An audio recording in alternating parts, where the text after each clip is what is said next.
ಮಾನ್ಯ ಸಭಾಧ್ಯಕ್ಷರೇ, ನಾನು ಹೇಳೋದು ನನ್ನ ಮಗ ತಪ್ಪು ಮಾಡಿದರೆ ಗಲ್ಲಿಗೆ ಹಾಕಿ ನಾನು ಬೇಡ ಅಂತ ಅನ್ನಲ್ಲ. ನಾನು ಹೇಳೋದು ಇಷ್ಟೇ, ಒಂದು 2 ನಿಮಿಷ.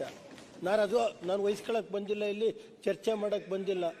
ನನ್ನ ಮೇಲೆ ಕಳೆದ 25 ವರ್ಷ ನಾನು ರಾಜಕೀಯ ಶಾಸಕನಾಗಿ ಕೆಲಸ ಮಾಡಿದ್ದೀನಿ.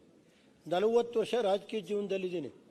ಮಾನ್ಯ ಸಭಾಧ್ಯಕ್ಷರೇ, ನನ್ನ ಮೇಲೆ ಯಾರೋ ಹೆಣ್ಮಗುರು ಕರ್ಕೊಂಬಂದು DG ಆಫೀಸ್ನಲ್ಲಿ DG ಬರ್ಸ್ಕತಾನೆ ಕಂಪ್ಲೇಂಟ್ ಅಂದರೆ ಅವ್ನು DG ಆಗಕ್ಕೆ ನಾಲಾಯಕೇನ್ರಿ?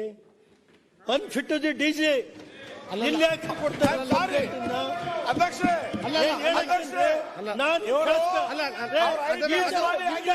ಅದು ಬೇರೆ ತನಿಖೆ ನಡೀತಾ ಇದೆ. ಅದು ಬೇರೆ ತನಿಖೆ ನಡೀತಾ ಇದೆ. ಅಲ್ಲ, ಅಲ್ಲೇ ಅದನ್ನ ಮಾತಾಡುವಂತ್ರಿ.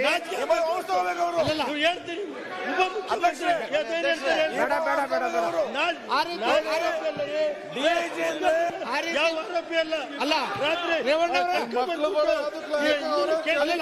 ಆ ರೀತಿ ಮಾತಾಡೋದು ಅಧಿಕಾರಿಗಳಿಗೆ ಸರಿಯಲ್ಲ.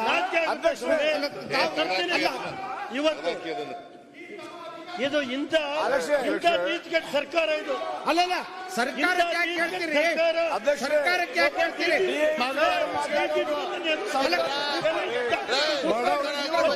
ನೀಚೆಗೆಟ್ಟು ಕೆಲಸ ಮಾಡಿ ಮಗ ಕೆಲಸ ಮಾಡಿ.